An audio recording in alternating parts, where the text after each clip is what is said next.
And welcome to the Everyday Board Game Podcast with your hosts, Daniel. And Daniel. Good morning, Daniel. No. It's been a number of weeks.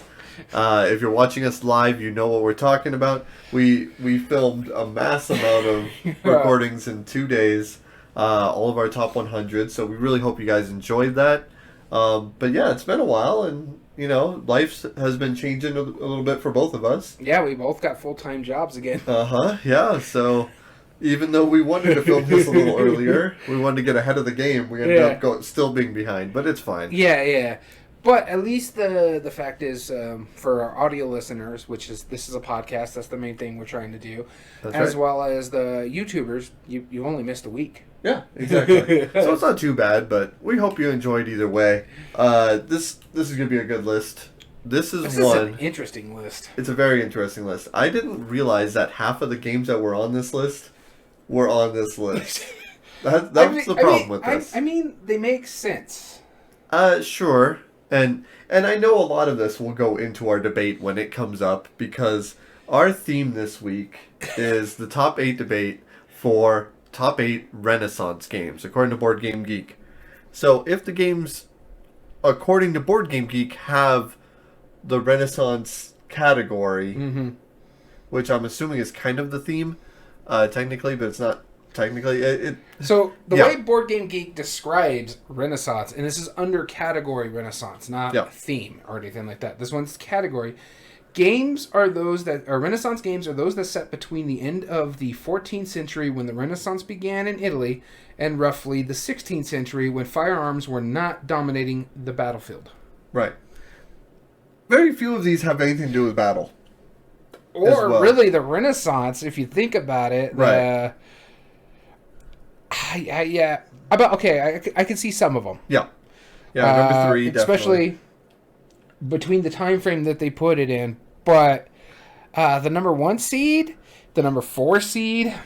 Yeah, we'll get into that, because this is why we have the category. Does the theme match the mechanisms? And we're really gonna so. Some of these games, the theme does match the mechanism for the theme that the game is doing, but not the theme that we're going off of. And I think, in all fairness, we should count the Renaissance as the theme for this debate. Oh, because that's what we're picking, right? Yeah. So our number 1, it technically matches the theme of what it's doing. I get you because of the time frame, but because Renaissance, because of the backstory. Because of the backstory. Not really because of the gameplay itself. Surprised me, because I don't actually know the backstory of this game. I didn't realize it had one. Yeah, really? I wasn't paying. I never paid attention. It's an abstract game. There's no real theme in there. There's no why would you have a backstory to this? Because that's what they base this game off of. There's more backstory in how. We're from New Mexico. We're in a town called Las Cruces, and we're technically named Las Cruces because when they settled the town, there were a few crosses planted, and that's what they named off of. No, it's not. It's not the crossroads. That's not what you think. That's a false history. But there was. But that's what I'm saying, though, is I wouldn't say that if there was a game heavily influenced in Las Cruces here in our hometown, that it would be all that thematic. Because technically the backstory has something to do with that. Yeah, technically. But does it, though? You see what I'm saying? Sure. Our audience has no idea what game we're talking about, I'm pretty sure at this point. No, and we're not going to tell them just yet. No, we're not. Because this has been a fun time getting back into this list, and our next week, I think we're also going to be talking about some interesting topics that we came up with that are really weird over the break. Let's let I'll admit it. You came up with these weird ones. Yes, don't put this juju on me.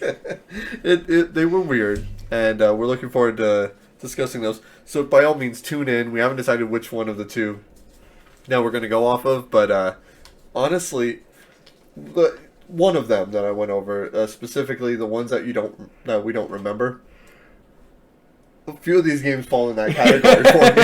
Right. And so the topic I came up with was... no spoilers. Okay. No, okay, fine. No spoilers. But yes, some of these fall into that category to the point where, we had to watch some videos earlier. We've played them. It's just, it's been a while since we've played them. Yeah. Need a little refresher.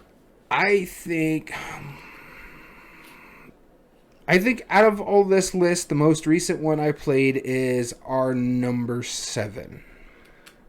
Not for me. Yeah, my most recent is definitely number 1, but still, I mean that's number 7 is not far behind. And that's saying something because we haven't got together to play games either. I think it's been a while. Thinking about doing one right before my trip. Ooh, we should do that. Yeah, any excuse to play games, really. The weekend before, especially since I got some really good ones. And what about the weekend after? You're going to come back with some games, I'm sure. Yeah, no, I'm quarantining. Well, we'll play Board Game Arena. Thank you for Board Game Arena for existing. Yeah. It's kept us sane over the years. All right, so our topic is the top 8 debate, Renaissance games. Yeah. Looking forward to that. You're a history buff. You like the Renaissance? What?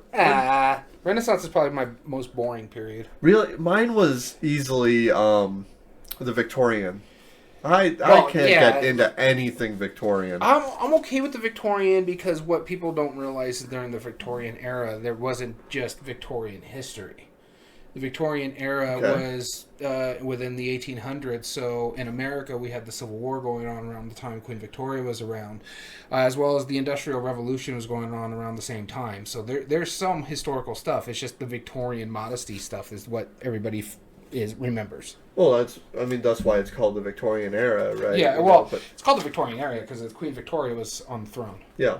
And she's descendant to almost all the royalty to the world right now on the European side. Yeah, that makes sense. It's just all I know about that, and I'm gonna prove that I know nothing about history, is I know that they wore some poofy hair, some overly fancy clothes, and the buildings were fairly bleak and just kind of boring. Like, they were decorative, but they weren't. The reason for that too is also, again, it was during the Industrial Revolution, and the buildings got really, really dirty. Yeah. Okay, I could believe that. That's my like the Dark Ages was more interesting to me. Prehistoric ages, those are more interesting. Mm-hmm. No, I medieval is awesome. I like the medieval era. Renaissance, if you're really into like the art history of the Renaissance, fine. For me, I'm not. I'm not an artist, let me tell you, and it doesn't intrigue me. It doesn't entertain me.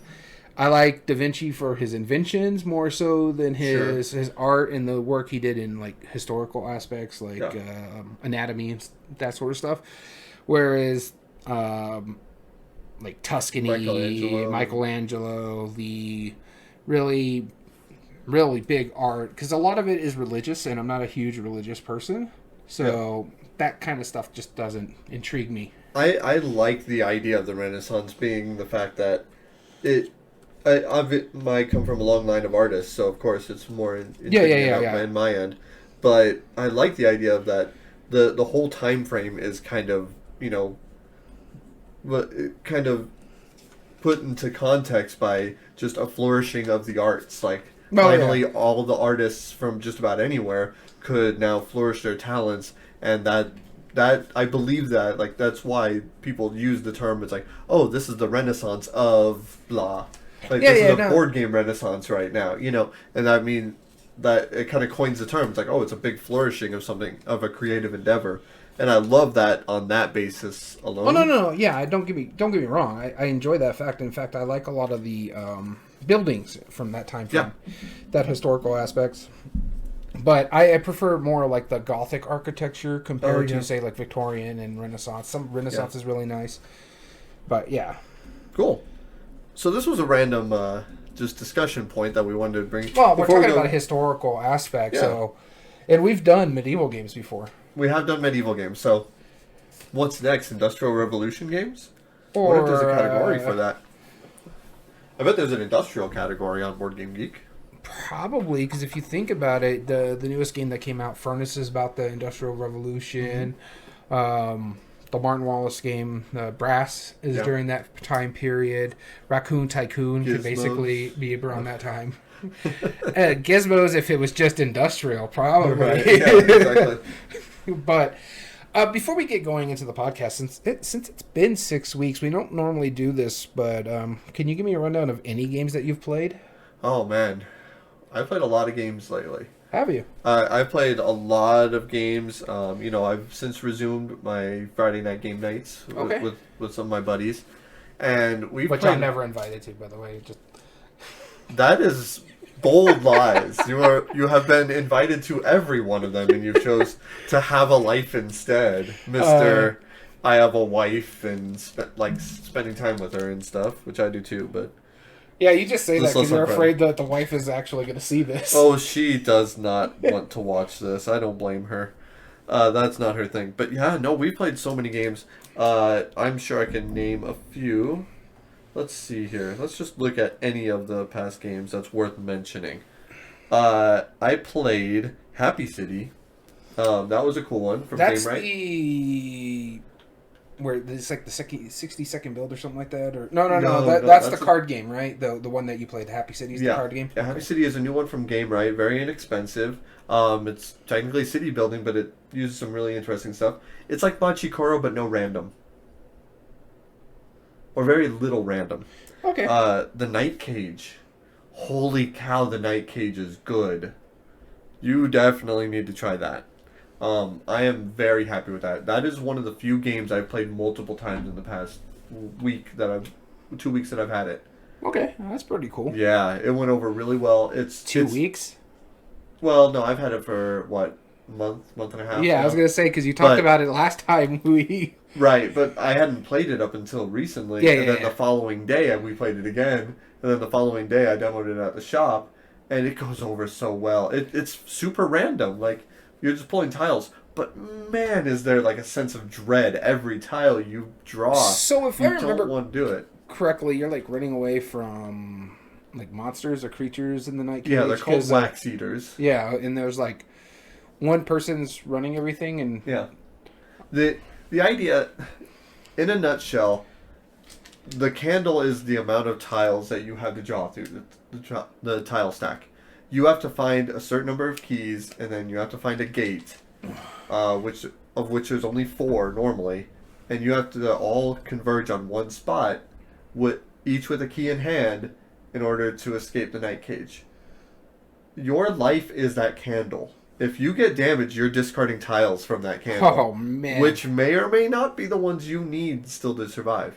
And the way the board changes as you play, you move, and then you remove all of the tiles that you can no longer see, which is more than one space away, or because the candle light is only so far, and then you replenish it with other tiles. I've never had a game where you hated drawing tiles and discarding tiles at the same time just as much. You hate playing it just as much as you do discarding the tiles, because you need those tiles. Yeah. Those are your life, but then at the same time, you don't want to flip that next tile because it's probably a wax eater. It sucks. It's so mean. I love it. It's really good. I'm definitely playing it on Halloween. Nice. My problem is I probably won't be able to play games on Halloween because I'll be too tired. I'll be flying back in. That's true. I forgot about that. Well, I'll be taking my kids out for trick-or-treating. Okay. But I think afterwards I might have a game night. That would be really fun. It's kind of a tradition in my household. We love Halloween. Yeah, but the thing for me is we're flying back. That's the day we actually get back, and then I have to go to work the very next day. Yeah, so, you're not invited to my Halloween party, apparently. You see that? I'm not invited. Nope. Did you hear that? Fridays, right? Come on. There's actual evidence. Yeah, have you been playing anything that's worth noting? There's been a few. I know you talked about the Night Cage. I do want to talk about. We last had a game night about. After we filmed our top 100, and it was back in the middle of September, there was a few games in there that we played. One I want to talk about because I played it a second time with a different group, and that's Raccoon Tycoon. I I think that is probably one of the smartest economic games I've ever played. And for as simple as it is, trust me, I've played other economic games and I've had issues with them. And it's the way this one works is you basically take one action out of like 5 things you can do. You can manipulate the market by playing a card, raising it, and then getting resources with that same card. Or you can sell after you, on your next turn, if the market hasn't been manipulated to where it's detrimental to you, you could sell that commodity. As many resources that you sell, you drop it down to the lower price because, hey, they're not going to want the demand anymore because there's a lot of it's been sold. But that's how you make a lot of your money. Then you can auction off railroads because railroads are going to start compounding. So if you have 3 top dogs, it's only going to be worth like 15 points for you. But if you can get the 4th one, it's going to be worth like 20 points or something like that. And then also you get towns. They're going to be worth more the further along you get. And then when you connect them to railroads, they're going to give you extra points. And then as well as like getting buildings that can give you better resources, upgrading said buildings. There's a lot going on in this game, but it's still very, very simple. Yeah, I liked it a lot. I want to play it again. I just realized something. Out of these 6 weeks that we've been off, I'm talking about the thematic game, and you're talking about the economic game. What's going on? What happened? I got a Where job. Are we? I mean, so did I, but like, did we just flipped? Or did we pull like one of those Freaky Friday, like where we flip bodies all of a sudden? Like, am I Daniel now? Though what's funny about this one is it's a very economic game, but it's got cutesy animals on it. Okay, I like it because it's funny. I like animals. Raccoon Tycoon. I mean, I can pull it out right here. Since you're going to do a show and tell. I may or may not. Yep. I mean, that raccoon's pretty adorable, right? I mean, he's got a hat. And it's based on the industrial age. One of the ages I don't care much for. Yep. Speaking of Industrial Revolution, maybe we should make that list. No, we played Raccoon Tycoon. No, yeah, it's really good.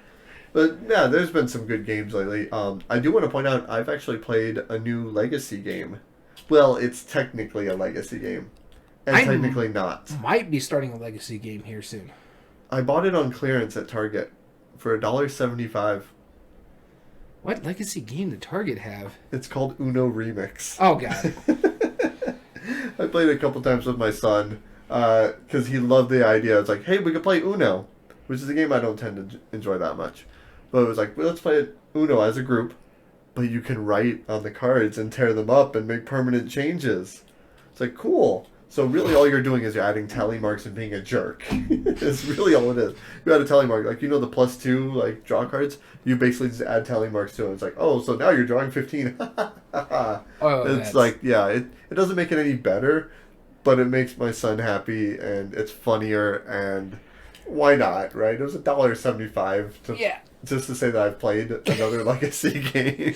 Well, your goal is to play them all. Speaking of Legacy games, we talked about it on the in our group chat. Yes. The Prospero Hall Legacy game that they're coming up with. Jurassic World. Oh, I'm looking forward to that. Yeah. I don't get me wrong. I'm hesitantly nervous, but I'm pretty stoked. I want to play it. I've liked a lot of Prospero Hall games. Right. I don't think I've had one that I didn't like. They do very good justice to IPs. Yeah, especially to IPs, because recently we just played Aliens: Fate and Nostromo. I like it. I did too. But it's Never not seen my the movie. Yeah, not my favorite IP. Like, I do feel aliens in it.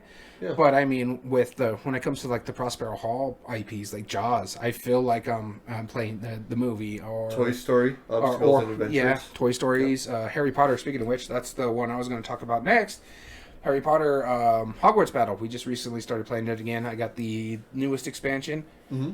Oh, that newest expansion has made that game such more livable. Yeah. Such livable. Just, I'll tell everybody this. If you're going to buy either one of the expansions, get the Potions and Charms and Potions expansion before you get the Monster Book of Monsters. Because it makes the game much more viable. There was a house rule that we played that you could spend 2 coins to wipe the Yep. Wipe all 6 cards and all 6 cards, them. yeah. And the way Toy Story did something to this, or they fixed that. In the Charms and Potion, there's a way to do it now too. If you get the charms, you can wipe the board. And there's the charms, what are cool about them is the way they work is that it depends on where your life points are when you start your turn. Okay. So the one I play a lot is if I'm at full health, I can ignore a Dark Arts card that's coming up. So if I only have to pull one, I don't have to pull one because I can ignore one card. Okay. The second one, or when I get down into, I think it's 10, 9, and 8 for the first level. If I get down into the next, like 7, 5, and 6, and 4, I think is what it is, then I can ignore one of the bad guy's abilities, the villain abilities. Okay. And that sometimes could be very helpful, especially if I have a deck about drawing cards and the basket's out there and won't let you draw extra cards. I hate that card.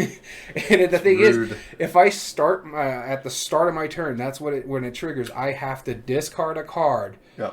So I don't draw my Dark Arts card. I don't do any of the villain times because it's the start of my turn. If I discard a card, I can do one of those two things. And if I'm down in the lower level, I can ignore both. That's pretty good. Wow. And there's other charms, stuff like that, too. There's ones that if you're here, you can have all your teammates get 2 hearts or draw 2 cards or do stuff like that. So I really, really enjoy the way this makes the game much more viable, much more family-friendly, and allows you to do stuff that you really couldn't do. Yeah. Because from what I understand, Monster Book of Monsters just added in a bunch of mean stuff, right? Oh, yeah, and then you get dead cards in your hand. Think Legendary. You know the wounds? Yeah. Wow. This one, they're called Attentions. Wow. And they just become dead cards in your hand. That's... And what makes it even worse... Why would that be fun? What even makes it worse is that if you discard the card, or choose to discard the card, you lose 2 hearts. You might as well lose a turn at this point. Yeah, pretty much. And the thing is, when we were playing the go to jail. Don't cross When we were playing the Monster Book of Monsters, the cards that were coming up, by the time it would get to my turn, I'd already be stunned. Yeah. And I would be like the 4th player, and we'd go through 3 turns, and the way the things hit, I'd be stunned by the start of my turn. You know, you're convincing me Uno Remix is not so bad. Just that. I kid. That Monster Book of Monsters is really, really difficult, and that's why I understand why they went with the charms and potions. Yeah. The potions aspects suck because they give you dark art cards and potions, and they stay out. And so there's a permanent effect until you use your potion ingredients to get rid of that card. So there's another negative effect. Not only to mention like encounters that the Monster Book of Monsters added. So it's just like, oh my god. Well, I'm glad I played the base game, and I'm glad I'm not going to play it again. But let's hope Toy Story doesn't pull garbage like that. Yeah, I honestly... they'll make expansions for it, to be honest. Well, because they did basically the movies and all the... Yeah. The only movie I don't think is in there is the most recent one, the 4th one. It is. Is it? It was right before the 4th one. And they got a pre-screening of it. That's interesting. That's cool. Yeah. Other than that, I got this nice new spiffy hat. Yeah, that's cool. Looks like a sandal. Yeah. Well, it's the San Antonio Flying Chunkless. Yep. Do you want to tell the viewers what that means for anybody who doesn't understand, who isn't as into Hispanic culture as that? No, what is it? Who isn't into baseball as much as you are? So it is a baseball team, but the Flying Chunkless is there's a minor league series that is like the Copa de something or another. I can't remember what it's actually called. It's supposed to be like the Fun Cup or something like that. And it's about Mexican heritage. So a lot of teams do different things like our local El Paso Chihuahuas or the El Paso Margaritas, because apparently in this area is where the margarita was invented. Okay. I didn't know that. I didn't know that either. Which is funny because they're called the El Paso Chihuahuas. If there's anything that is Mexican, it's the little rat dog. I mean, come on. It's like a staple over here. If Taco Bell has taught me anything about Hispanic culture. What? Hey, half my family is Hispanic, and I bet you most of them have a Chihuahua of some sort. Half of my family is, too. I married into it. that is true. It's true. Yeah. Well, then more than half of my family is because I married I'm a half-breed, and so is my wife. We're both biracial children of my wife is German-Mexican, and I'm Irish-Mexican, so... But I digress. But this is the San Antonio Missions version of it, the Flying Chanclas, and it's a joke because you don't want to mix with a Latinx mother when she's got a chancla in her hand. That means stuff is about to go down, and don't run from it because they can throw it. Yeah, like it gets faster through the air. Yeah. It's weird. Between space and time, and they'll get you no matter where you're trying to hide. Curving around corners. So I've been eyeing this hat, and a buddy got me for my birthday, and I was like, "Yeah, this is awesome." It's a really great hat. There's another one I want to get for it. Is out of Albuquerque. They're the mariachis, and that is cool. A gorgeous hat. Oh well, you'll have to show me after this. Yeah, that's cool. But I digress. We've been getting off topic a little bit, and we do have to get this through because just to let everybody know on the audio side, when we get this in the YouTube side, we're recording it on a Wednesday. I don't know if I'm going to keep the Friday upload schedule because I work Thursdays, so I can't really sit here and edit. Right. So it might start going up the following Wednesday. So when we record on Wednesday earlier in the morning, the next one would be going up. So okay. You may have 2 weeks where you miss, and I'll put a Twitter out there for everybody, a tweet out there for everybody. But starting, what's today? The 6th? 6th. Mm-hmm. So it's the 13th is when this should go up. We're behind the curtains. We're giving them a glimpse. Yeah. All right, that sounds good. All right, so today, like we said earlier, it is going to be our top 8 debate for top 8 Renaissance games.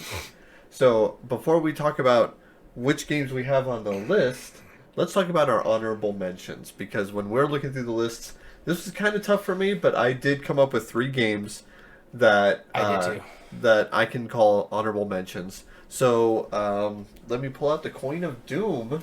Oh, you actually got a coin on you this time? I might have a coin on me this time. Let's see. I'm hearing it. I sure do. All right, here we go. Coin of Doom.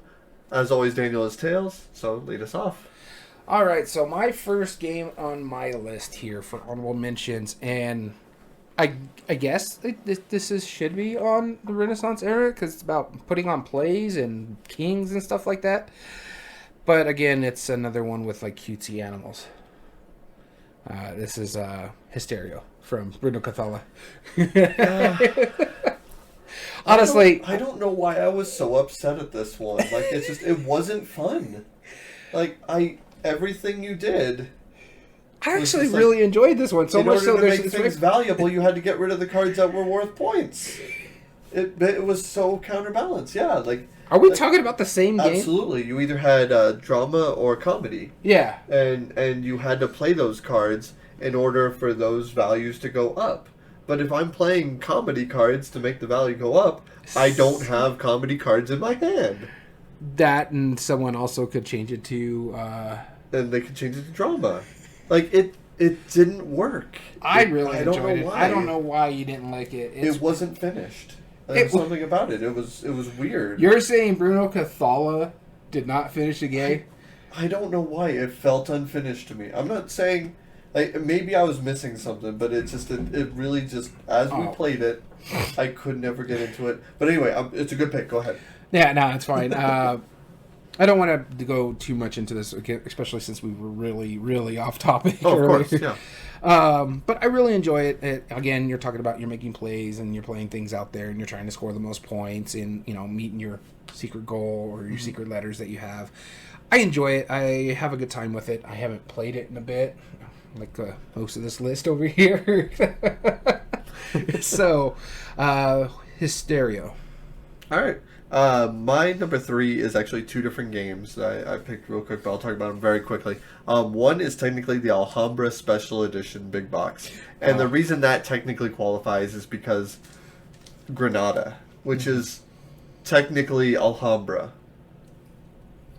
but slightly rethemed. And like a couple little mechanism difference, but mostly it's the same thing. Yeah. So technically Alhambra is on my list. Which isn't Renaissance. But because that big box included Granada, which is Renaissance. Yeah, you see what I mean. We really had to scrape the bottom of the barrel for this one. But the real number 3 was a really small game that pretty much no one talks about. It's called Palaces by Guerrilla Games. And it's really neat. I like the way the art looks. There's There's not much art on the cards. It's nice graphic design. So that tells you it's ugly. No, if you like the way most of Guerrilla Games are pretty bad, I will admit. Jeff Sidek, the designer of the games and the owner of the company, he's a really neat designer, and I like quite a few of his games. Yeah, but they're not the prettiest to look at. This one actually is the art on it is really kind of neat, and it has really neat half sphere little tower pieces. Yeah, and it's a deck building bidding game. So you have these cards that you auction off, but that goes into your deck where you'd potentially be able to auction off more. And it's really weird how you build up your deck by auctioning things off, and which is an interesting idea. But the thing is, you're building basically two towers that have to have the same symbols on it, right? And you're only gonna score points up to where they stop matching. So if one is a huge tower and the other tower is not that big, well then, you're only going to score that. So let's say, for example, I have a silver piece and then a red piece and a green piece, right? Yeah. I have to have silver, red, and green on one of my towers, or on the other tower, in order to score up to three levels. But the catch is, so if I play another silver, that won't work for one of my towers because it doesn't match on the other. So I have to put that on top of the taller tower, which is something that I have to figure out later on how I'm going to balance that. It's really intriguing how that works. I haven't played it in a long time, but I remembered it did some really neat things that I still have not seen in any other deck building game. So that's my number 3 is Palaces, but with a little side mention of Granada. Interesting. My next pick is one I haven't played yet. One I own and is sitting on my shelf of shame. Where is it? Right there. There it is. At the very tippity top. And that is Coimbra. I saw this on the list. I did pick the game up. It looks really interesting. I love the little boats that the dice go into. Yeah, those are pretty cool. And it's like a dice placement type game. It looks really, really interesting. I've watched a couple ways how to play it, or the how to plays, and I just want to bust it out, and I haven't yet. I just haven't got around to it. My full-time job takes up all my game time. Yep. I'm very hesitant to play it too. Because of the colors? Because of the colors. They don't look that bad from what I was seeing on It triggers me really bad though. Oh, does it? Yeah. Yeah, because we've discussed this on the podcast before. We're both colorblind. Same type of colorblind, but different as well. Yeah, we're different varying degrees. Different. Yeah. But yeah, no, it looks okay. The dice look fine. It's the rest of the colors that I'm going to have issues with. Yeah, the rest of the colors are fine to me. But as soon as they pulled out the dice, wait, those are different? It's like me and Sagrada. Wait, that's blue and purple? What? And normally blue and purple really messes with me, but Sagrada, it's not too bad for mine. Oh, yeah, no, it messes with me and Sagrada. Really? And the red and green, don't even get me started on that. I think it's because of the translucentness of it. It really bothers me. But I digress. Coimbra looks really good. I really want to try it. Not much I can say about it because I haven't played it yet, but I had to put a game on this list for my honorable mention, so there we go. There you go. My number 2 is it's a dice version of a game that you have played. I have not, but it is Nations, the dice game. Super cool little dice game where you're building your nations. You're getting these tiles that add to your board that you're able to get better dice and you get better rolls and ways to mitigate things. It's a really neat dice engine builder. Other than that, I won't go on about it too much. If you've played Nations, there's a good chance that you like the dice game and you can introduce more people to it. If you don't like Nations, then still give it a try because it's a pretty light game. Yeah. It's 30, 40 minutes, something like that, 45 minutes. It's fun. I liked it a lot. I still have it in my collection for a reason. Nice. Nations. Nice segue for my number 1. Your number 1 being? Nations. You can also put Through the Ages in here. The not dice game. Yeah, the actual Nations game. I went with Nations just because I talked about Through the Ages more recently, and it made it my top 100, so I figured, hey, let's go with Nations itself. Yeah. It's a Civ game, and again, like I said, you can plug in Through the Ages here too. They are very similar, not too much. Nations does one thing where Civ is a lot longer, a lot and you're a big fan heavier. of Civ games. Yeah, so Yeah, it's really good. Where you're getting your resources, you're building up your military, you have your leaders and stuff like that, and you're literally building a civilization up from the ground up. So you go through the Renaissance era.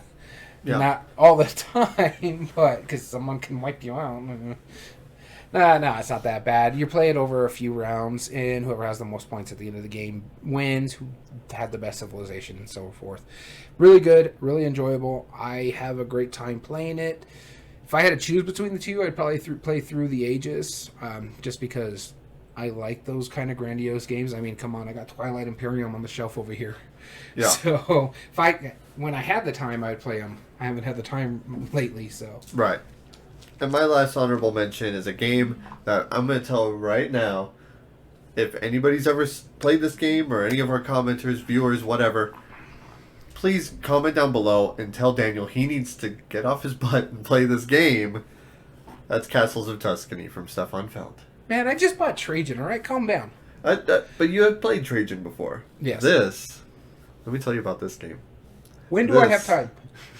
Oh, that's the beauty of this game. It's a 45-minute game. At 2 players, it's really only like a 30-minute game. It's really great. Because the way he streamlined it, let me tell you. I won't go into this infomercial. No, it's a very different game than Castles of Burgundy, but it has a lot of the same idea. Instead of Castles of Burgundy and the dice placement, I'm sorry, not dice placement, but dice-based actions that you're playing, really in this one it's card-based. You're getting sets of cards or pairs of the same ones in order to do the actions, in order to buy the tiles, put them on your board. They score in similar aspects, but man, it's just the way it works is so brilliant. I can't tell you enough. It's still, I want to play it more, but I think it might still unseat Castles of Burgundy. And but it didn't in your top 100. It didn't in my top 100 because I have not played it much lately. Yeah, I still got to pick it up. I like collecting the Feld games. In fact, I got money in the Kickstarter that's going on right now. Oh, man. That one hurts. Hurts so good. I got all the Felds there. I got Trajan down there now. Yep. One of which we're debating today. 2 of which we're debating today. Oh, yeah, there is 2 on here. That's I forgot right. about that one. That's right. So... this is tough because I like both of those ones. I don't know which one I like more. We'll find out, won't we? Yeah. All right, so let's get into this. Best way to do it is how do we... Yeah, let's talk about why we debate these. First off, Board Game Geek has these ranked in a list. Mm-hmm. We picked the category, theme, mechanism, designer, whatever, publisher, and we put them by the BoardGameGeek.com rankings. Yep. Then we take the top 8 of them that you and I have both played, because if one of us hasn't played it, it's kind of a one-sided argument. Yeah. We want to give them each a chance. So we take the top 8 that they were rated, put them in seeds based on their ranking, and then pair them up. When we're debating, we have 5 criteria. 5 criteria that we go off of. The first one being ease of play.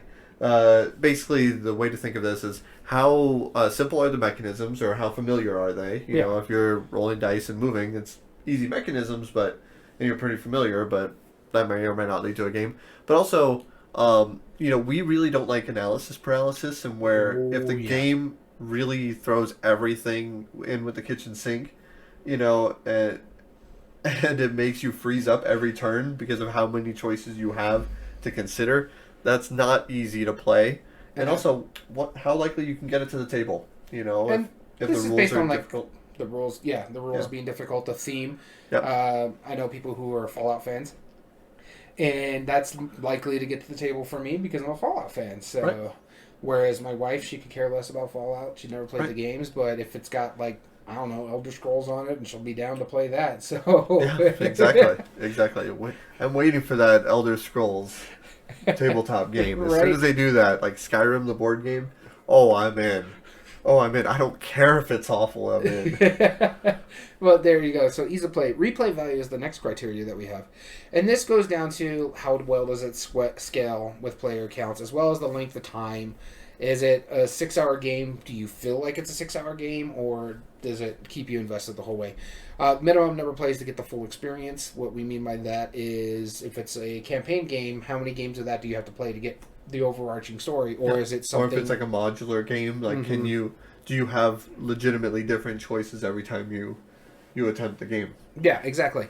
And so if, say, chess, it's the same game every time. So you know how to play it the first time you play it. You might not be good, but at least you know how to play it. Whereas if you're playing something like Onitama, there's 15 cards in the base there. Yep. But you're only ever going to see like 5 of them at a time. So you don't know how they're going to work or what's going on. So it's going to take you a couple of plays to know how to play it.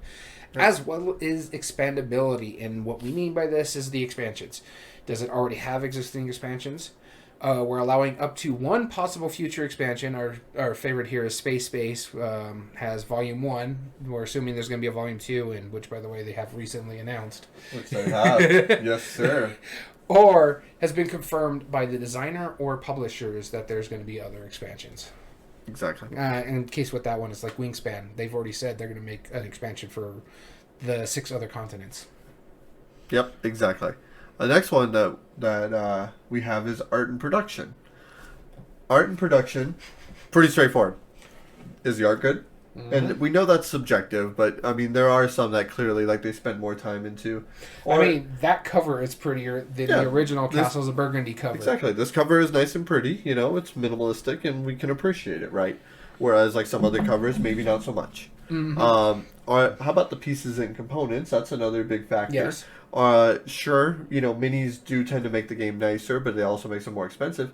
But if you have that over, like, I'm going to use Elder Sign as an example. Your piece is about, you know, a centimeter square. All right, and it's not even you can hardly tell what piece it is. You know, that's functionally not very good. Also, like, for example, that we've used in the past, deck building games, you need good quality cards. Yeah, and that's the thing we knocked about Buffalo Games is great summer camp, really good, but it's a deck builder. It's going to get torn up. I just had to sleeve my Harry Potter game.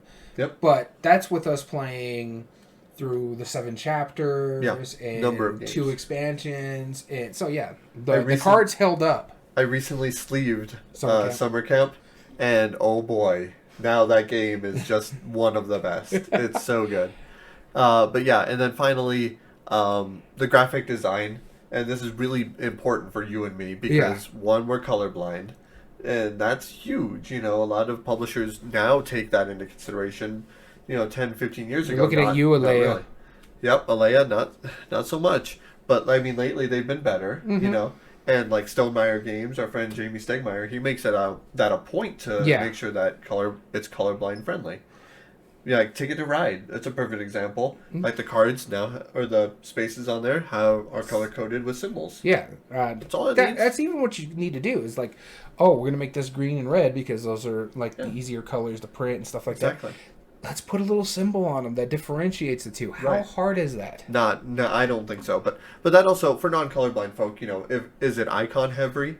Like Race for the Galaxy, where there's hundreds of icons that you got to like try and memorize and figure out what they all mean? Or is it just walls of text? That's also equally as bad. Yeah. So taking your time, making sure the graphics help the gameplay, that's a huge thing. Next one on our list here is meaningful choice. This is another one this is one of our more important ones, is what you're doing, what choices you make in the game. Is it impacting other players' strategies? Is your choice, like in a worker placement game place, to go and block someone else's area, knowing they had to go there, how do you impact their strategy by doing that or taking something from them resource-wise? Right. Impacting other player or on your long-term strategy. Again, are you being vindictive and blocking a spot from someone, or is that actually going to help you out? But that's all strategy points. As well as, do arbitrary choices make an impact of the game? My favorite here is Cash and Guns. I can play that blind and still have a chance to win. I'm not making any choices. I don't know what this is. I only got 3 bullets in the chamber, so let's see what comes up here. Just draw one off the top. Yeah. That's one of the few games that I am less annoyed by people doing that. Because it's funny. There's plenty of games where it's like, well, you have to make a conscious choice. And like, well, I'll just play the chaos player. It's like, no, you'll play the jerk player. Yeah. You'll play the annoying player. But don't do that. It works for Cash and Guns kind of works because it's more of a shenanigans. It's a shenanigans game of chance, and that's why you're doing it. But if everybody does it, then it's just like, what's the point? What's the point of the game? Yeah. Yeah. Anyway. Or the fact that you could egg someone on and cash and gun and be like, all right, I'm pulling one off the top, you pull one off the top. Let's see how this is going to go. Yeah, we'll find out. And our last category is game immersion. And this specifically, does the game fit the theme that we've picked, which is Renaissance today? Normally, it'll match either the mechanism or the theme. A player interaction, that's a huge thing. And this is not strategic play interaction. This is not what I play affects your play. Yeah. This is talking like, how much am I going to get into the theme of this story? Am I going to start talking like a old French royal or an old, like, from the Renaissance, like in this game? Am I going to release my inner Renaissance style? Am I going to feel the urge to paint on your wall? Yeah. But it's not just that kind of a immersion that we're talking about either. Also like the table talk as well, but it's more like what I was just saying about cashing guns, where you're egging each other on. You think of Quacks at Quedlinburg, and you're like, I'll pull one if you pull one. Let's go. That kind of stuff. Yeah. That makes great player interaction. There was a game that we played a while. There was a game that we played a number of years ago, and I remembered. Oh, I thought you were going to talk about the last game we played at that game night that had our mutual friend Gamehead Geek getting so annoyed because of that player interaction. What happened on that one? Oh, QE, yeah.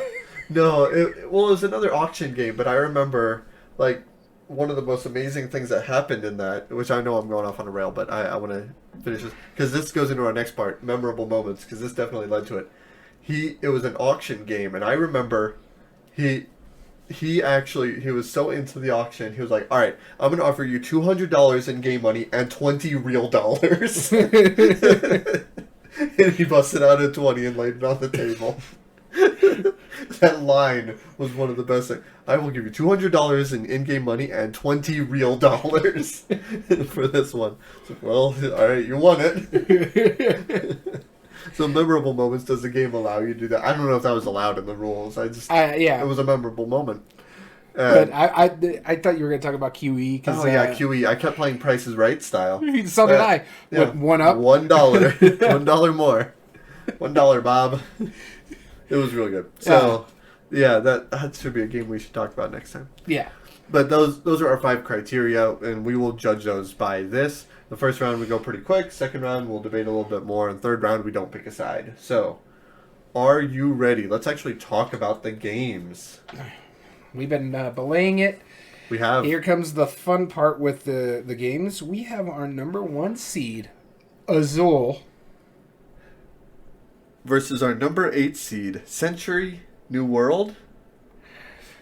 Our number 2 seed, hey, this one works, El Grande. Yeah, versus our number 7 seed, Amerigo. Yeah, that one works too. Okay, those are good. All right, hey, look. Check out. Number 3 seed, Lorenzo El Magnifico. Versus our number 6 seed, Notre Dame. Those both check out. Versus our number 4 seed, Splendor. And our number 5 seed, Love Letter? Well, if nothing else, this is a different debate. Yeah. Other than Azul, El Grande, and of course we've done Notre Dame and Amerigo because of Stefan Feld, but other than that, they don't really hit this. This Love Letter's new, or more something we haven't debated in a while. Century New World is new because it always gets upseeded for Century Spice Road. Well, yeah. And Lorenzo El Magnifico, this is their first time on any of our lists. Yeah. So let's do it. All right, our first round is going to be Azul versus Century New World. As always, I have my Coin of Doom that we'll be flipping. Depending on what it is, that'll be what side we take, and you'll pick from the Cup of Doom. Are you ready, sir? Oh, yeah. Let us begin. I will be starting off this debate, and I will be arguing for...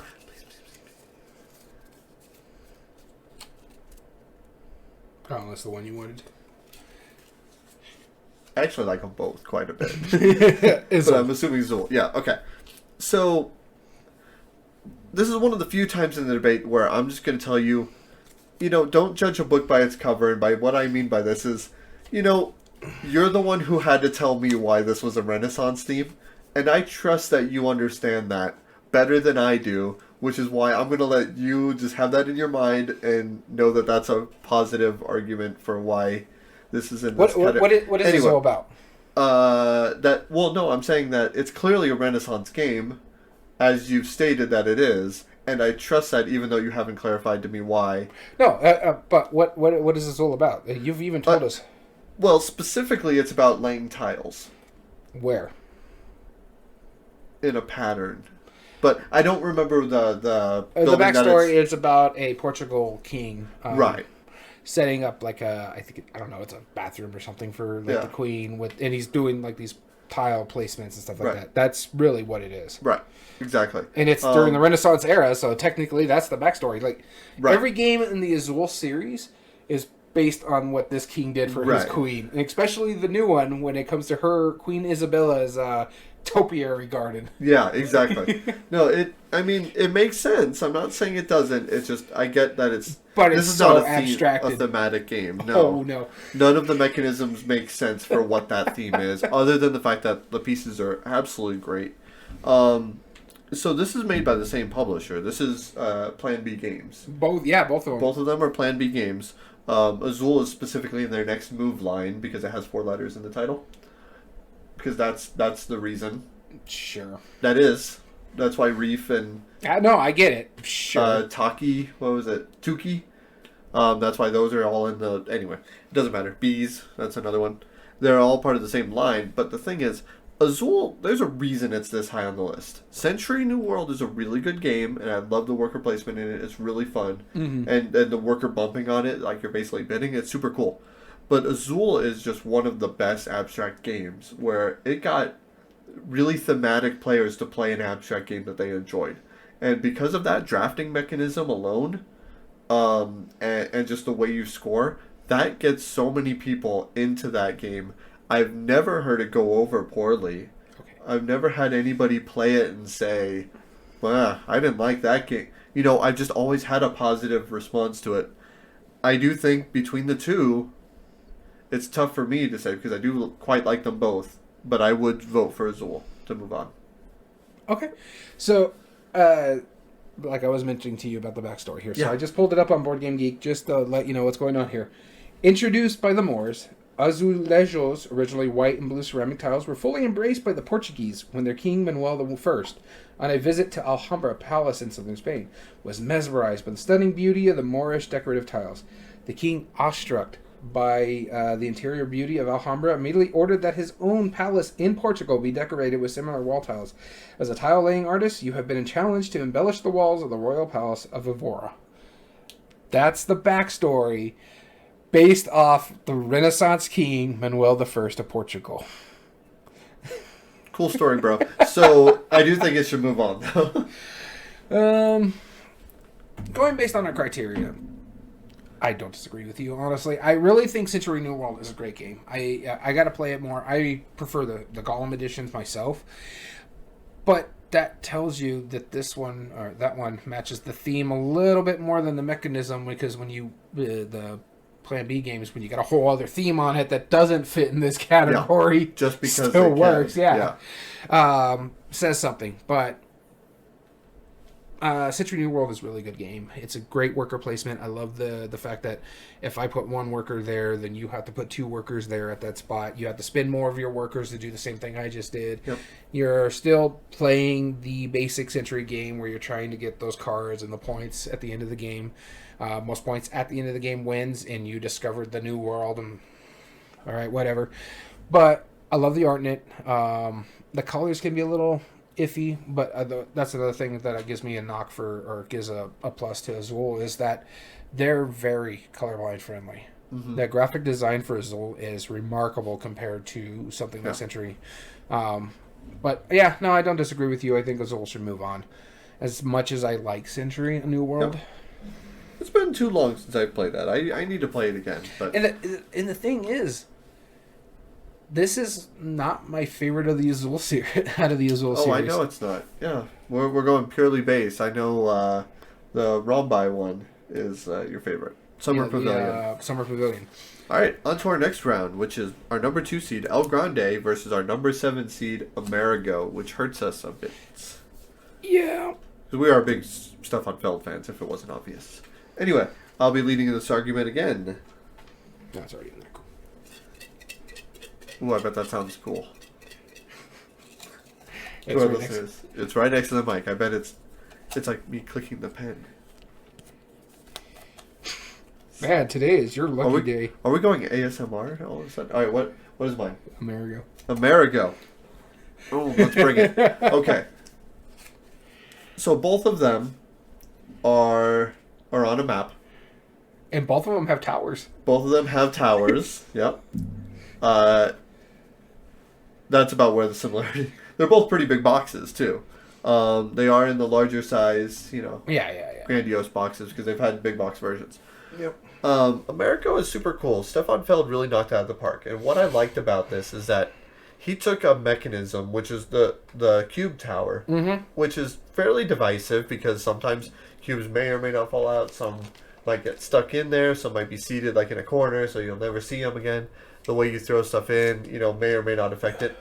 And if you were playing it in a way where I throw in some cubes and take out whatever falls out, and that's what I can do, and then you do the same and take it out, then it wouldn't be very good. But Stefan Feld figured that out. What he did is you throw in some cubes. Any player does that. They throw in cubes. Whatever falls out, you could take any action of the colors that fall out. So if there's black, red, green, and blue, you can take any of those 4 actions. And you could take that action up to a number of times of whatever cube has the most of. So if there's 4 black cubes, there's 2 of everything else. You could take either the red, blue, black, or green action 4 times, because that's how many the most were. Yeah. And everybody gets that option. It's not just you. Yeah. So it's who gets to do what. It's a matter of efficiency, going around the islands, vying for control, moving your boats, battling each other, trying to get the resources needed, getting the technology up. Goodness, it's brilliant.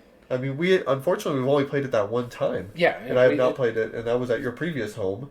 And yeah. I enjoyed the mess out of it, and I've still been itching to get it back to the table. Yeah, no, like I said, we mostly get games up for Shuffle Shame, new games that we need to play.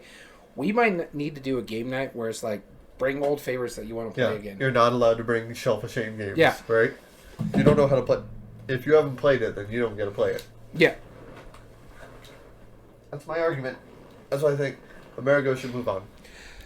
But it's going up against a doozy, going up against El Grande. Spiel winner.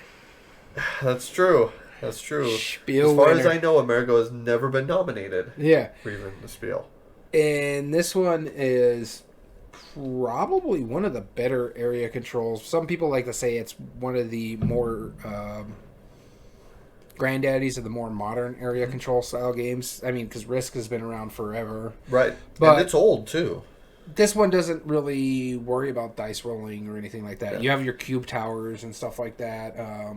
And what comes out, you have your workers already out there, and you're trying to get them out there. You're playing cards that are numbered, 1 through 9 or something like that? I believe so, yeah. And you're just trying to get the most points by controlling the most areas. And it's very simple. I remember Wes looking at us going through the rules and be like, huh? And then we start playing. It's like, oh, this is very simple. Yeah, we get it now. Yeah, it's very simple. We get through it and have a great time with it. So I want to actually go through the criteria about these. Yeah, I'm fair with that. Ease of play. Okay. Ooh. Neither of them are... Well, I mean, they're both... Because that's card play and worker. Much more than trying to remember, okay, blue does this, black does this. Well, I mean, the memory is there, but it's just... It's not required. Like, you know what you can do. All right. Simplicity and familiar to the mechanism, I think, is El Grande. You play a card, worker plays. Control, anybody who's played Risk. Okay, I give you that. Likelihood to get to the table, both of these are kind of scary to new players. So yeah, they're both intimidating. And they both don't have the best looking covers, so that's not going to draw people to the table, so I'm going to call that one a push. Okay, I'm okay with that. And you and me both played both of these games. Right. I would say analysis paralysis is in favor of El Grande. Yeah. Not because the mechanism is difficult, but because if I see you take an action, like let's say you're building up your cannon fodder, then I may have wanted to move at that point, but now I may not want to. Yeah. In Amerigo. So Yeah, I was gonna say easy to play. That's for me. There's less analysis paralysis in El Grande because just barely. Yeah, not a lot. Just barely. Yeah. Okay. I wouldn't want to play either one of these with our friend who does have AP. Yeah, that would be tough. But no, okay, easy to play goes to El Grande. Yep. Replay value. I would say that would go to Amerigo because of the modular boards. Yeah, I was gonna agree with you on that. The only thing is, I think El Grande has an expansion or two. Sure. Whereas I don't think Amerigo does. Amerigo did. That's why I had the big box. That's right, it did. So, all right, yeah, I'll give you a replay. Or they're Queenies. I think that's what they're called.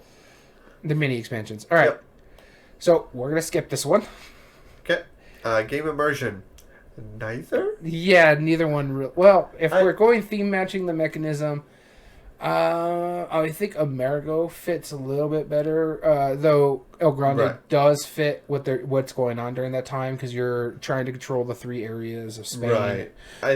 I think where the El Grande or where the giant pawn is moving, that's pretty exciting. But then also when you reveal the tower, that's probably also slightly more memorable than Amerigo would be. Yeah, because really you're just waiting for cubes to come out of the tower. Although that's pretty exciting too. Doesn't really match the theme. Oh, it doesn't match the theme at all. I'm just saying it's memorable. But player interaction, which one is more likely for me to? I mean, probably El Grande. Yeah. Just barely. Yeah, they're both very abstracted. They're both Euros, by and large. Yep. Which means nothing really thematic is coming out of it. Just your actions as you're playing. El Grande probably will lead to more player interaction in a sense, just because you son of a, why are you coming in my area? Why are you doing this over here? Don't do that. Don't play that card. Right. That kind of thing. So meaningful choice. Right now it's 2-1. Art and production. Amerigo. Oh, hands down, yeah. Easily. The cube tower works. The art is much better than El Grande. Better. Yep. And the graphic design, both of them have really good graphic design. No. El Grande is not that bad. It's just a map with lines on it. Right. Yeah. From what I understand, the original El Grande, if I'm not mistaken, yeah, it did. It only had cubes. Yeah, okay. But the cards have meeples. Yeah, but that's not really what you could get nowadays. Nowadays you can get it with meeples, but it's just like the original used to just have cubes that were either smaller or bigger, and that looks ugly. Wait, Amerigo is all about cubes. Yeah, but that's the point. What I'm saying is, like, those were your dudes that you sent onto the map. Was bigger. No, I don't disagree with you on that. We both agree that. Go my army of gelatinous cubes. Now here goes and dice people. The big one. So it's 2-2. Meaningful choice, impacting another player's strategy. Yeah, so meaningful choice. I think hands down, El Grande does more impactful stuff on other players' strategies, because what Amerigo does, it's a point salad game, as Stefan Feld does. There's many ways, many paths to victories. Yep. You have to impact other player strategies, there is much less of it. Like getting onto the islands and controlling areas. Yeah, that's a big part of it. Yeah. It did polyomino tiles before they were cool. That's true too. But yeah, realistically though, I don't disagree with you. It's impacting other player strategies is definitely, that is the whole point of El Grande. Yeah. So, long-term strategy though? I think it's Amerigo. Because your whole point of the game. Really? Yeah, because those cards that you're getting, the new cards that you get, that impacts you permanently. Yeah, that's true. As well as arbitrary choices. There is arbitrary. They're both really strong strategy. So. They really are, but you're also beholden to what comes out of the cube tower for your actions. That's true. So if I'm really, really needing a black cube to come out and it's not coming out, because of my strategy, that does affect gameplay. Yep. So El Grande moves on. El Grande moves on. Nice, fair and square. That hurts. Yeah, I agree. We should get El Grande to the table again. We need to play with more than 2. Yeah, agreed. All right. Our next seed will be our number 3 seed, Lorenzo Il Magnifico, versus our number 6 seed, Notre Dame, also a Stefan Feld game. And I will be leading off this argument again. Tails never fails, huh? Yeah. It's probably one of those magic trick coins you have. No, it's let's see here. 2019 Delaware printed. No, Denver printed. Sorry, not Delaware. Penny. You're really coming up aces on this one. You getting to do all the arguments, and you got the other Notre Dame? Yep. Now, between the other Felds, though, when this is going up against Lorenzo El Magnifico, I do think Notre Dame will move on. And that's because Notre Dame is a very good strategy game. I love the idea that each of the spots escalate. It's kind of an area control in a way, but the more actions you take in a spot, the more actions you get to do in the future. Yeah, yeah. And the bigger it gets. That's one of the best things. The one thing that I will say about it, though, components, like, I know we give Alea a lot of guff for their art, and rightfully so. They deserve it. But the way those tiles are shaped and how they are modular for the player count is absolutely brilliant. Do you not agree with that? Like, I think that is one of the smartest designs that I have ever seen in any board game. And do you have your copy of Notre Dame? Right here. If you don't mind. Because the center tile is either going to be a triangle, a square, or a pentagon, depending on the player count. And because you have to have a certain number of zones, basically. But each of the zones are made up of these really, really strange tiles. Oh, of course, they're on the bottom. All right, thank you. These really strange looking tiles that are, kind of like a really badly made pizza. And certain sides of them fit up against the side that you're playing with, the triangle, the pentagon, or whatever. Yeah. And then they all lay out the same way, and then they are connected and interconnected by doing this. I think that is one of the smartest designs. Functionally for the game, it makes a lot of sense. It does work well. And it's absolutely a brilliant solution to that, instead of having to make different boards for it. I don't know if we can get that picture put up there. We should be able to. There we go. It's a terrible noise. I apologize. There we go. Yeah. That's how it's going to look. That's how it's going to look. And so, that's absolutely brilliant. I think that's one of the coolest designs I've ever personally seen. This is coming from the company that has made some pretty poor choices. And they had to reprint... Carpe Diem, 3 times before they finally got it right? Exactly. So, on that alone, components and production, I think it wins that. Lorenzo El Magnifico, that's not to say it's not. No. It's fine. Lorenzo El Magnifico, I do have to say, has some of the best art in a board game. But also some of the worst at the same time. Yes. In component-wise, your workers are your little pegs, and it's based on whatever the 3 dice you roll. Yeah. So you roll, a white die, a black die, and an orange die. And your workers are whatever your little pegs to those dice to get achievements. Little cylinders that are marked with a single die color on the top. It's really weird. Yeah. Don't get me wrong, Lorenzo El Magnifico, fun game. Yeah, it's not bad. There's a reason we're debating it. Yeah. I didn't have as much fun as I think you did, but... because we have to debate it because it was ranked. That's our point. No, I do think, though, with Notre Dame, though, I do think that the mechanisms in it are better. I think you have a longer-term strategy. I'm not saying it's necessarily easy. No, you know what? I am going to say that, because both of them are technically worker placement. This one, you're just controlling districts, which we agree, area control is a pretty straightforward concept. But that worker placement where the values change, that is by no means intuitive. And what else is that thing with the changing of the values and stuff like that? It's the arbitrary choice thing. You're beholden to whatever the pips of the die face says. Right. So if I need to go to a certain location with my black worker, I can't if my dice doesn't roll, say, a 4. Right. Which you can mitigate by spending workers to make the value of your family member more, and everyone has to deal with the same, but at the same time, it messes with everybody in a different way. Yeah, so you do affect other people's long-term strategies, but... No, you don't. The game does. That's the problem. The game messes with your long-term and other players' strategies. Yeah, no, I don't disagree with you. You don't have control over that factor. Honestly, for me personally, as much as I like Lorenzo El Magnifico, and I love the history of this, because it is Lorenzo El Magnifico, Lorenzo the Magnificent. Yeah. He took over, what is it?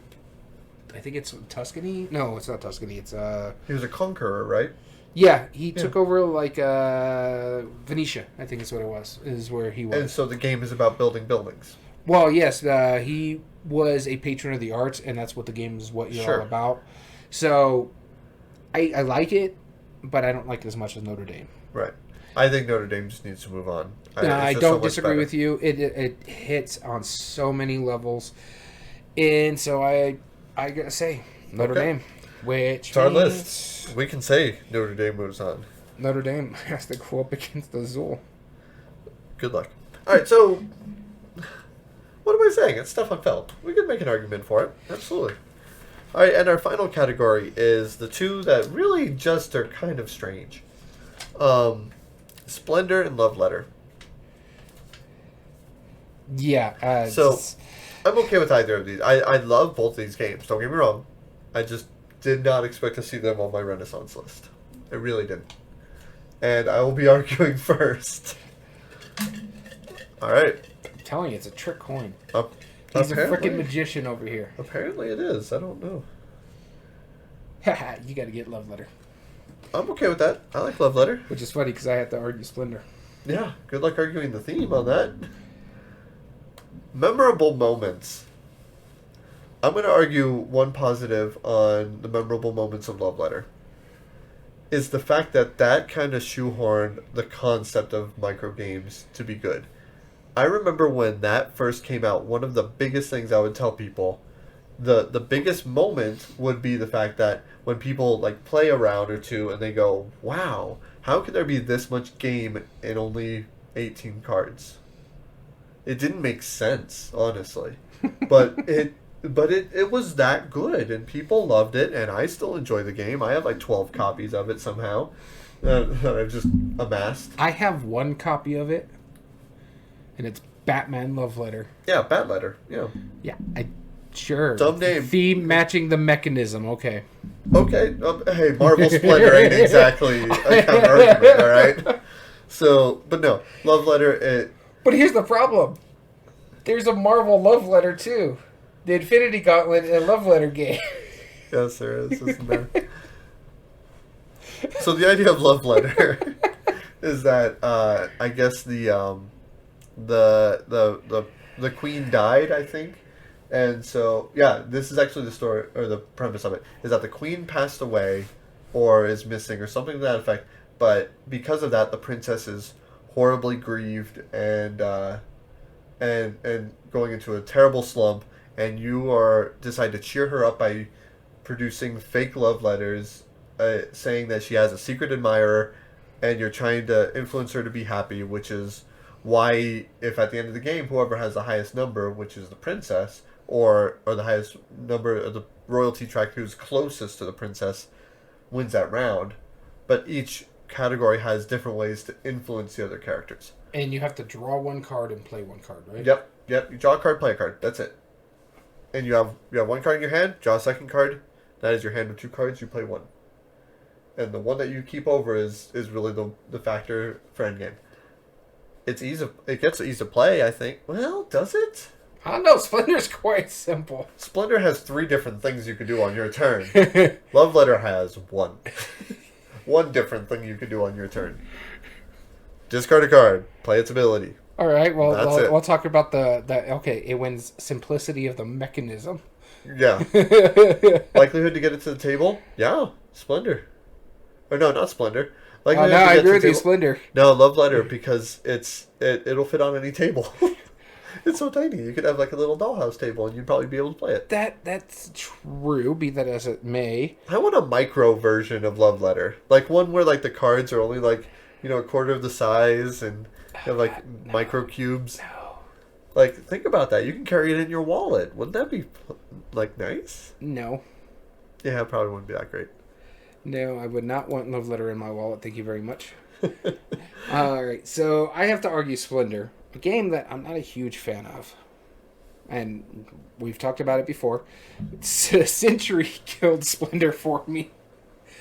But what's funny is I was looking it up here on Board Game Geek to see how it falls into the Renaissance. It's because we're Renaissance merchants trying to buy gem mines. That's the backstory. Yeah, that's the backstory. Splendor props to Azul for having something at least. Is a game of chip collecting and card development. Players are merchants of the Renaissance trying to buy gem mines, means of transportation, shops, all in order to acquire the most prestige points. Azul has a better backstory. It does. And I understood Splendor's backstory. I already knew it. Not knowing Azul's backstory was still a better theme. I just thought you were just tile layers and you're just trying to make something really nice. I kind of preferred that. I don't know. But Splendor, there's a reason why this is a very popular game and was around for a long time. Mind you, Love Letter could say the same thing, and they painted on how many themes? There's like Lord of the Rings. Batman. Apparently there's a Infinity Gauntlet. Marvel one is the most recent ones. So yeah, it's been around for a while. I know what's interesting about this is our friend, we talk about him all the time, Gamehead Geek, over on TikTok. Check him out. I can't talk. It's getting late. You almost threw some profanity in there, somehow. All right. But he's the gamer of his family. Yeah.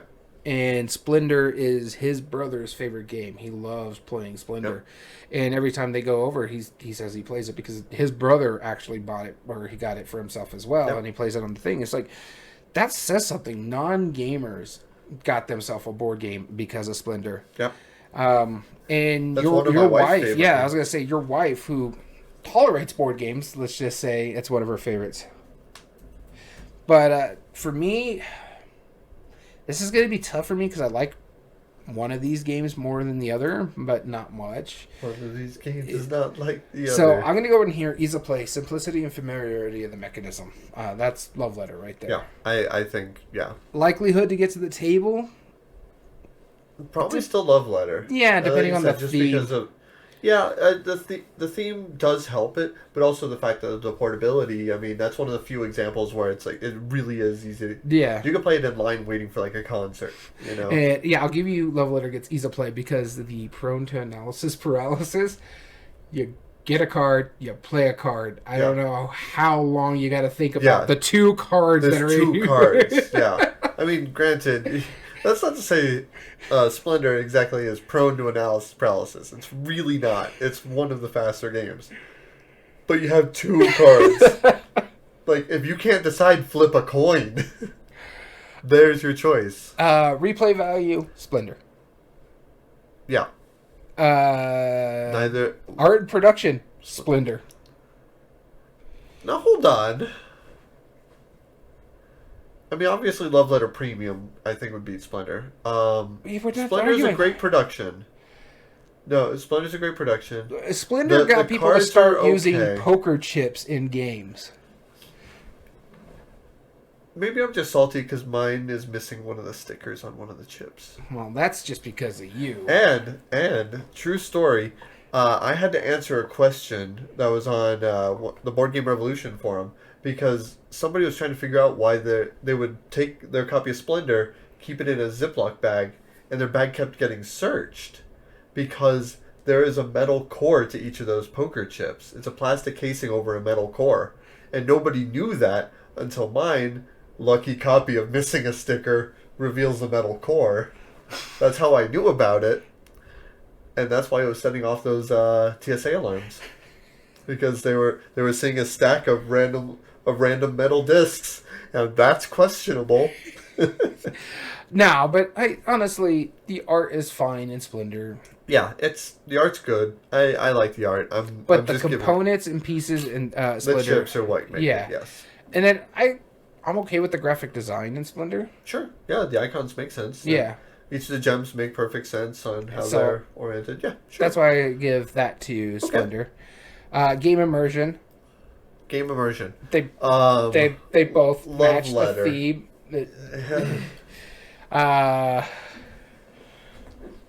Player interaction.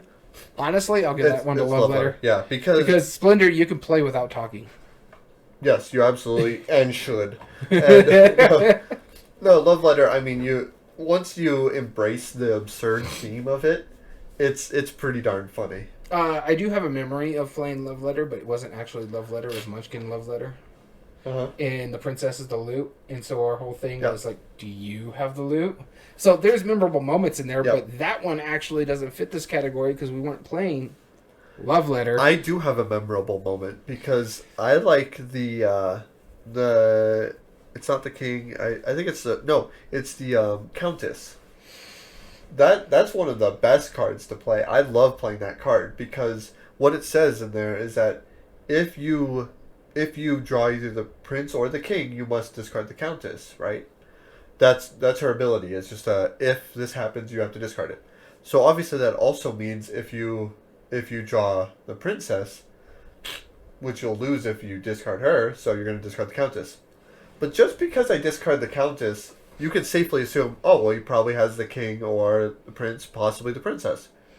Doesn't mean I can't discard her without any of those. Yep. I could have a guard in my hand, and I love it when people finally figure that out, where they're like, oh, you discarded the countess. All right, well, it's pretty obvious what you have. There's the king on the table, there's one prince, and we haven't seen the princess yet, so let's guess that. And I'm like, nope, I have a guard. You wouldn't say it, but I'm like, I'm sitting with a 1 in my hand being so happy about myself.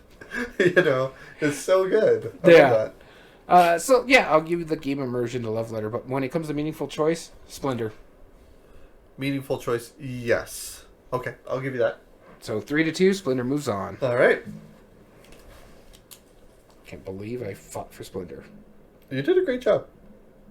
You fought hard, and you were the victor. What's nice about this, when we get into where we're going, yeah, all of these games I played and remember. yes, quite a bit of it. So going into round number 2, normally we would have our fan vote, but we're gonna skip that for now, just because unfortunately we just didn't post it. We didn't have time, really. Yeah. This was kind of a last minute episode, but that's fine. Our number 1 seed versus our number 6 seed, Azul versus Notre Dame, and as well as our number 2 seed versus our number 4 seed, El Grande versus Splendor, and you're going first again, aren't you? Take a look. Sure am. Telling you, it's a trick. That is 5 heads in a row so far. Can I get 10? Let's find out. I'll flip it at the end. Just I was like, if we don't hit a tails in the next 2 rounds, I'll just keep flipping it and see. All right. I know which one I want. And the one you Either get is Notre Dame. Notre Dame. All right. Let's argue about this because both of them are about a really beautifully decorated building. See what I did there? They're both. So, theme aside, we can cast that because technically, anyway. No, Notre Dame. I mean, it definitely doesn't get ease of play. I give you that. It doesn't get expandability either, or replay value. There is like too many expansions. Yeah, there's a couple expansions. But that's not the only thing. I mean, Azul is naturally more easy or more replayable because of how the tiles come out each round. It's not by much. I mean, you're not going to notice too big. And it's not just that. When you flip it, you can flip the board instead of doing the one with the pattern. You could do your own pattern. Exactly. So that I think that leads into more like fun scoring combinations. Do some fun stuff with it. Yeah. But yeah, either way. Then we have art and graphics, which unfortunately I don't think Notre Dame would get that one. But meaningful choice. I'm going to say the way that you build out your burrows and you build up those things, the escalating spots, dealing with the rats in there, like there's the negative thing that it's like, well, they're pretty bad, but you also always have that sense of feeling it's like, well, I can probably ignore it, and and get enough points and where then it's regret it it's every minute of it. Yeah, and then hate yourself for the rest of the game because you're ignoring it. You're like, I'm hurting so bad. Why are these rats compounding like that? You know, I love that part of it. I think meaningful choice would definitely go to Notre Dame personally. And I'm not saying there's a lot of really heavy strategic choice, but the fact is, I just don't think Azul has enough in it where I could unseat Notre Dame as far as meaningful choice. With that being said, I don't think either of them have player interaction, game immersion, whatsoever. Other than the cursing each other out in Azul when I take the tiles that you want, or I force somebody else to take all the tiles in the middle and getting huge negative points. Yeah, I get that. Which is rude. Yeah, I get that. This one's tough for me. I like Azul, and I really like Notre Dame. It's actually one of my favorite of the Feld games. I really enjoy what's going on. I love the fact that you can move that cart around the board. And clearly, the fans do, too. Otherwise, it wouldn't be voted so high. Yeah, no. It's interesting. Well, do you see what number 1 was in that thing that we both haven't played? No. Spirit Island.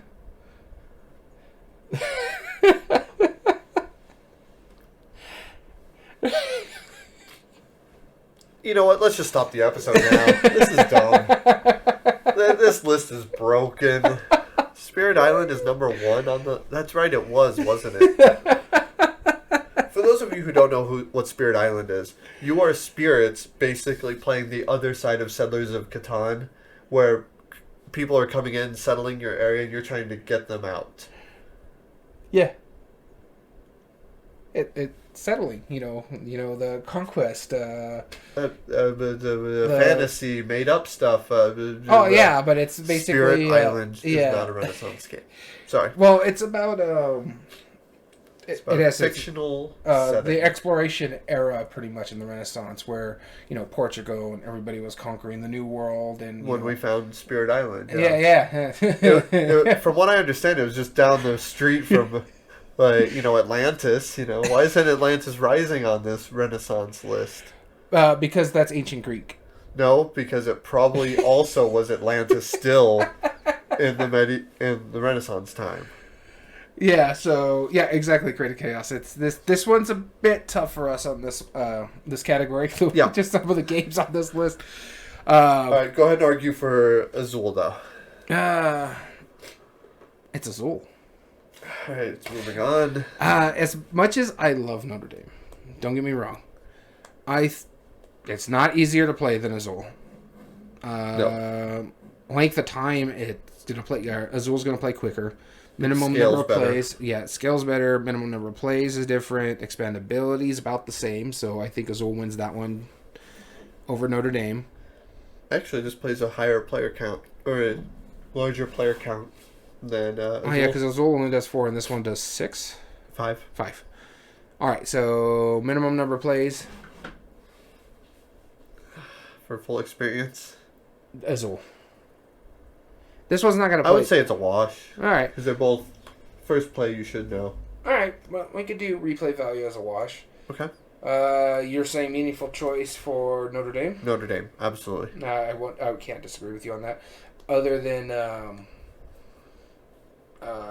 the impacting other long player strategies, if you take something from someone else, the cussing and stuff like that we were talking about earlier. But because Notre Dame is all about playing cards and doing your worker stuff. Yep. It's not that much more impactful, and you're also worried about what you draw up and how those rats are going to compound. Yep. Game immersion. I think Notre Dame fits the theme a little bit better than Azul does, because you do feel like you're in the Renaissance, whereas you didn't even know the theme. Didn't even know Azul had a theme. Yep. Player interaction, though, Azul gets that one much more, and I think there's just better memorable moments in Azul. And as we said, art and production is Azul, hands down, because Alea, which is weird because Ravensburger's worked with them and they've done really nice games lately. Yeah. Click the pen. Azul moves on. Yep. All right, next one. El Grande versus Splendor. Okay, this is an interesting one. And that I've never thought we'd compare the two. So, either way, let's find out. Tails! I get to argue one, and it's probably going to be Splendor again. Oh, no, I get El Grande. Sweet. Oh, okay. I can argue Splendor. Go ahead. Just put that over there. I accept your challenge, and I raise you a poker chip. All right, so I get to argue El Grande. It's a Spiel winner. And it's still one of the... it's one of the older Spiel winners, and it's still a really good game. We're always talking about it. There's a reason why it's so highly rated on Board Game Geek. It's probably one of my favorite area control games out there. Okay. When we're going through our meaningful choice category here, I think El Grande wins that one. Don't really have a lot of arbitrary choices out there. Not that you have a lot in Splendor.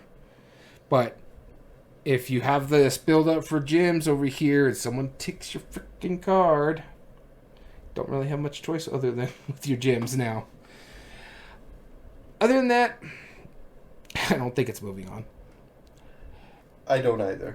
But the reason being, art and production, way Splendor. better. Splendor. Yeah. Splendor. I do think it has more meaningful choice than Splendor. Not much. Agreed. I do think, I definitely agree El Grande has a more meaningful choice than Splendor. But ease of play, much simpler. Yep. Splendor is much simpler. And replay value, Splendor. as well as game immersion. There's going to be more memorable moments from Splendor.